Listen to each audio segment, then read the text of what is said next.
안녕하세요. 국제뉴스 시간입니다. 오늘 주요 소식을 전해드리겠습니다. 파리에서 열린 국제방산기술혁신 컨퍼런스에서 논란이 일고 있습니다. 이스라엘 군수기업 라파엘의 수석기술전략관 엘리사 로엔스타인이 한국의 방산기술을 두고 이스라엘 기술의 하위 호환 버전이라고 발언한 것인데요. 로엔스타인은 컨퍼런스 마지막 날 기조연설에서 한국의 소위 첨단 무기들은 결국 선진국 기술을 모방한 이류 제품에 불과하다며 모방과 혁신은 근본적으로 다른 개념이라고 강조했습니다. 이 발언에 대해 한국 방산업계는 강력히 반발하고 있으며 일부에서는 한국 기술에 대한 편견이 담긴 발언이라고 비판하고 있습니다. 반면 일부 유럽 방산업계 관계자들은 로엔스타인의 의견에 동조하는 반응을 보이고 있어 논란이 더욱 가열되고 있습니다. 한편 이스라엘 정부는 로엔스타인에게 한국 현장 실사를 권유한 것으로 알려졌는데요. 과연 이번 방문이 어떤 결과를 가져올지 주목됩니다. 그럼 이제 파리 현장의 생생한 모습을 함께 보시겠습니다. 그 전에 잠깐 1초 만에 누를 수 있는 좋아요 버튼을 꼭 눌러주시면 영상 제작에 아주 큰 힘이 됩니다. 그럼 바로 사연 시작하겠습니다. 파리 팔레데 콩그레의 거대한 컨퍼런스 홀은 세계 각국 방산업계 관계자들로 가득 차 있었습니다. 오늘은 국제방산기술혁신 컨퍼런스의 마지막 날 각국 대표들이 자국의 기술력을 어필하는 중요한 무대였죠. 무대 위로 올라선 여성이 있었는데 바로 이스라엘 군수기업 라파엘의 수석기술전략관 엘리사 로엔스타인이었습니다. 38살의 엘리사는 MIT에서 전산물리학 박사학위를 받은 뒤 이스라엘 국방기술 분야에서 15년간 쌓아온 경험을 바탕으로 세계 방산업계에서 인정받는 전문가가 되었어요. 그녀의 차갑고 날카로운 눈빛은 마치 레이저처럼 청중들을 훑고 지나갔습니다. 최근 아시아 지역의 방산기술 발전을 논할 때 많은 분들이 한국을 거론하시더군요. 엘리사의 목소리가 마이크를 통해 홀 전체에 울려 퍼졌습니다. 하지만 현실을 직시해야 합니다. 한국의 소위 첨단 무기라는 것들을 자세히 분석해보면 결국 이스라엘을 비롯한 선진국 기술의 하위 호환 버전에 불과해요. 홀 안에서 웅성거리는 소리가 들려왔습니다. 몇몇 유럽 대표단은 고개를 끄덕이며 동조하는 반응을 보였고 반대편에 앉아있던 한국 대표단은 굳은 표정으로 엘리사를 바라보고 있었죠. 기술의 독창성과 완성도에서 명백한 차이가 있습니다. 엘리사는 확신에 찬 목소리로 계속했습니다. 모방과 혁신은 근본적으로 다른 개념이거든요. 그녀의 발언이 끝나자 홀의 일부에서 박수가 터져나왔지만 한국 대표단 쪽은 침묵으로 일관했습니다. 엘리사는 만족스러운 미소를 지으며 무대에서 내려왔어요. 이 순간만큼은 자신이 옳다는 확신으로 가득 차 있었죠. 파리에서의 발언이 각종 언론에 보도되면서 논란이 확산되었습니다. 이스라엘 정부는 엘리사에게 한국 현장 실사를 권유했고 그녀는 마지못해 서울행 비행기에 몸을 맡겼어요. 11시간의 긴 비행 끝에 인천국제공항에 도착한 엘리사는 입국장을 나서며 피곤한 표정을 감추지 못했습니다. 엘리사. 익숙한 목소리에 고개를 돌린 엘리사의 눈이 약간 커졌어요. 마중 나온 사람은 다름 아닌 서정우 박사였습니다. MIT 시절 같은 연구실에서 공부했던 동기이자 현재는 한국방산기술연구원의 핵심 연구 책임자로 일하고 있는 인물이었죠. 정말 오랜만이네요. 서정우가 조용한 미소를 지으며 손을 내밀었습니다. 하지만 엘리사는 그 손을 잡지 않고 차갑게 바라볼 뿐이었어요.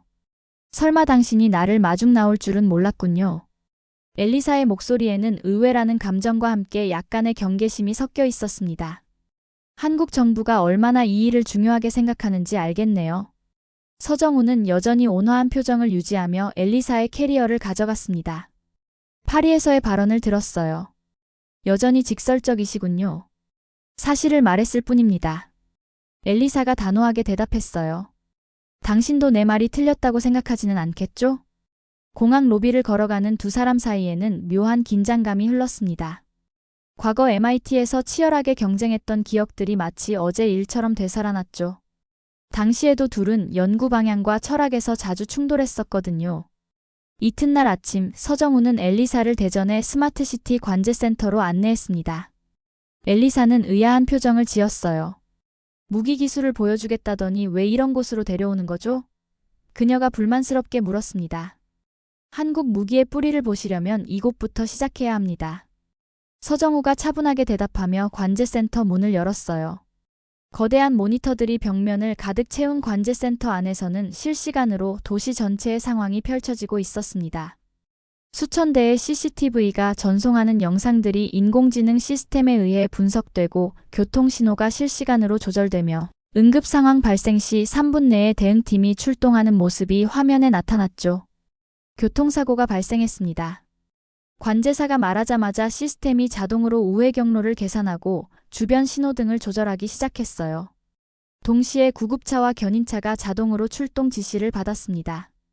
엘리사는 처음에는 시큰둥한 표정이었지만 점차 시스템의 정밀성에 주목하기 시작했어요.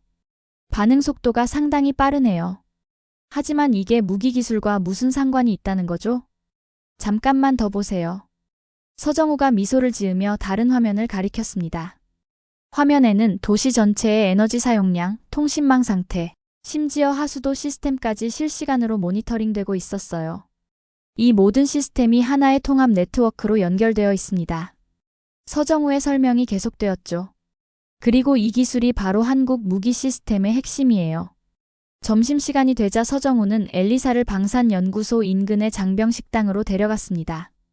엘리사는 처음에는 왜 이런 곳에서 식사를 해야 하는지 이해할 수 없었어요.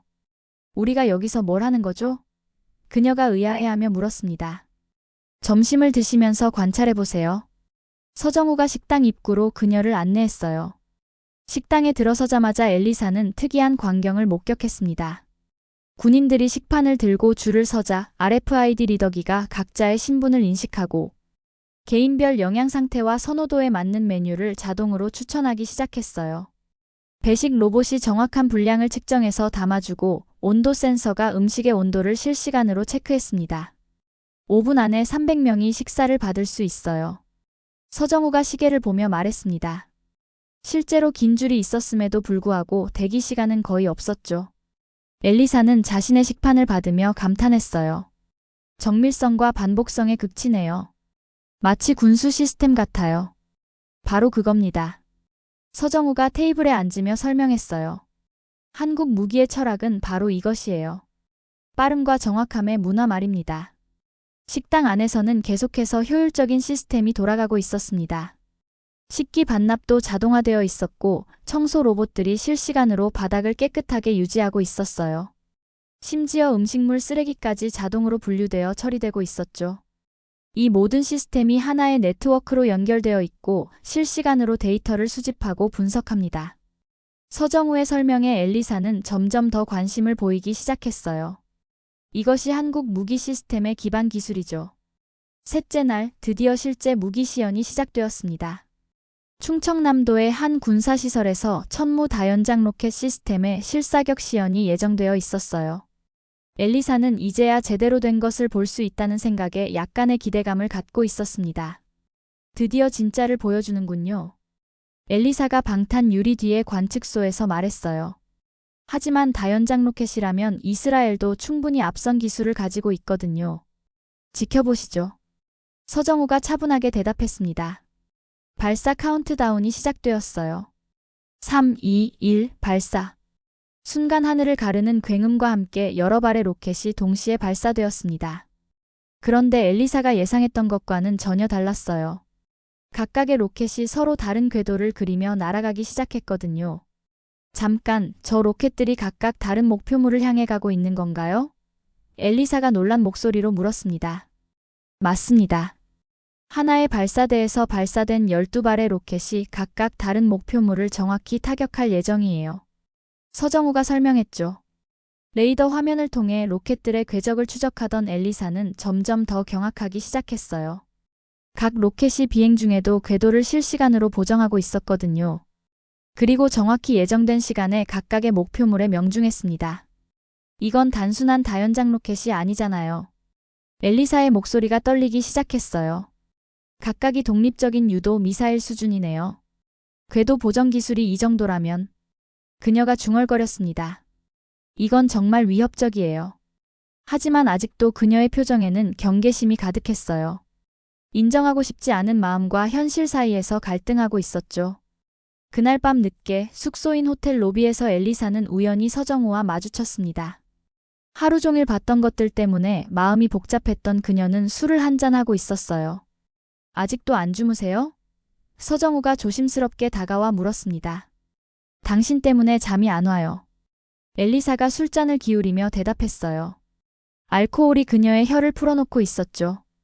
MIT 시절부터 당신은 늘 내 아이디어를 베꼈어요. 서정우는 조용히 그녀 맞은편에 앉았습니다. 그때 이야기를 꺼내는군요. 양자 컴퓨팅을 이용한 미사일 유도 시스템. 엘리사의 목소리가 점점 날카로워졌어요. 그건 분명히 내 아이디어였는데 당신이 먼저 논문으로 발표했잖아요. 엘리사. 서정우가 천천히 입을 열었습니다. 그때 당신의 그 논문이 사실은 내 아이디어였다는 건 말하지 않을게요. 순간 엘리사의 얼굴이 굳어졌어요. 뭐라고요? 도서관에서 밤새 연구하던 건 나였고 당신은 내 노트를 몰래 보고 아이디어를 가져갔죠.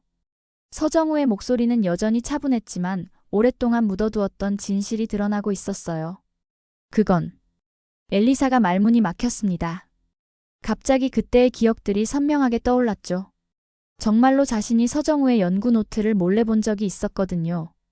하지만 난 그것 때문에 당신을 원망하지 않았어요. 서정우가 계속 말했습니다. 오히려 당신이 그 아이디어를 더 발전시켜 주길 바랐죠.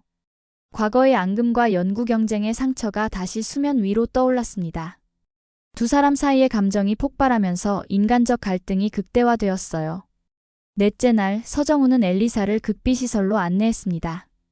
현무 4 미사일 개발 실험실이었어요. 이곳은 핵심 기밀 수준의 시설로 외국인에게는 거의 공개되지 않는 곳이었죠. 정말 이곳을 보여줘도 되는 건가요? 엘리사가 의외라는 표정으로 물었습니다. 당신이 진실을 알아야 한다고 생각해요. 서정우가 보안 카드로 문을 열며 말했습니다. 실험실 안에는 거대한 스크린이 설치되어 있었고 그 앞에서 현무 4 미사일의 실험 영상이 재생되기 시작했어요. 하지만 이것은 일반적인 미사일 시험과는 차원이 달랐습니다. 영상 속 미사일은 목표물을 향해 날아가면서 스스로 최적의 경로를 계산하고 있었어요. 적의 방어 시스템을 우회하기 위해 고도를 변경하고 심지어 목표물의 가장 취약한 지점을 실시간으로 분석해서 공격하고 있었죠. 이건 단순한 유도 미사일이 아니라 엘리사의 입이 벌어졌어요. 독립적인 인공지능 시스템이잖아요. 관통력 테스트 영상입니다. 서정우가 다음 화면을 띄웠어요. 미사일이 두께 5m의 강화 콘크리트를 뚫고 들어가 정확히 목표 지점에서 폭발하는 모습이 나타났습니다. 자체 센서 기술로 지하 벙커의 구조까지 실시간 분석하고 있어요. 서정우의 설명이 계속되었죠. 그리고 가장 효과적인 공격 지점을 스스로 판단합니다. 엘리사는 화면을 바라보며 점점 더 충격에 빠져들었어요. 이건 단순 복제가 아니라 완전한 독창 기술이잖아요. 그녀의 손이 떨리기 시작했습니다. 지금까지 자신이 믿어왔던 모든 것들이 무너지고 있었거든요. 한국의 기술이 단순히 이스라엘이나 다른 나라의 기술을 모방한 것이 아니라 완전히 독립적이고 오히려 더 발전된 형태라는 사실을 인정할 수밖에 없었어요. 이런. 엘리사가 무너지듯 의자에 주저앉았습니다. 한 달 후 터키 이스탄불에서 열린 국제 군수 전략 포럼의 마지막 날이었습니다. 웅장한 회의장에는 세계 각국의 방산업계 인사들이 모여 있었어요. 그런데 이번에는 예상치 못한 광경이 펼쳐졌습니다. 무대 위로 올라선 엘리사 로엔스타인의 가슴에는 작은 태극 배지가 빛나고 있었어요. 그녀 옆에는 서정우가 함께 서 있었죠. 한 달 전 파리에서 저는 큰 실수를 했습니다. 엘리사가 마이크를 잡고 말하기 시작했어요. 홀 안이 순식간에 조용해졌습니다. 편견과 자만에 빠져 진실을 보지 못했죠. 그녀의 목소리는 한 달 전과는 완전히 달랐어요. 겸손하면서도 확신에 차 있었죠. 한국은 더 이상 기술 수입국이 아닙니다. 엘리사가 힘주어 말했습니다. 완성된 군사 테크놀로지 국가예요. 아니, 어떤 면에서는 우리보다 앞서 있다고 해도 과언이 아닙니다. 청중들 사이에서 웅성거리는 소리가 들려왔어요. 특히 한국 대표단은 믿을 수 없다는 표정이었죠. 통합 네트워크 시스템, 실시간 데이터 분석, 인공지능 기반 자율 판단 시스템. 엘리사가 하나씩 나열했습니다. 이 모든 것들이 완벽하게 조화를 이루며 작동하고 있어요. 그녀는 잠깐 서정우를 바라봤습니다. 그리고는 미소를 지으며 그를 앞으로 불렀어요. 이분은 서정우 박사님입니다. 저와 함께 MIT에서 공부했고 현재 한국 방산 기술의 핵심을 이끌고 계시죠. 엘리사가 박수를 치기 시작했고 홀 전체에서 기립박수가 터져 나왔습니다. 서정우가 조용히 고개를 숙여 인사하자 엘리사는 그의 손을 잡고 높이 들어 올렸어요. 과거의 갈등과 경쟁을 넘어선 진정한 존경과 화해의 순간이었습니다. 기술에는 국경이 없습니다. 우리는 서로에게서 배워야 해요. 엘리사의 마지막 말이 홀 전체에 울려 퍼졌고 청중들의 뜨거운 박수가 이어졌습니다. 영상 시청해주셔서 감사합니다. 오늘의 감동만만세 사연 어떠셨나요? 감동적인 이야기가 여러분의 가슴에 와닿기를 바랍니다. 여러분의 뜨거운 의견을 댓글로 남겨주시고 이 영상이 여러분의 가슴을 울렸다면 구독과 좋아요 그리고 공유를 부탁드립니다. 대한민국의 위대한 이야기가 더 많은 사람들에게 전해질 수 있도록 함께 해주세요. 저는 다음에 더 좋은 사연으로 돌아오겠습니다. 감사합니다.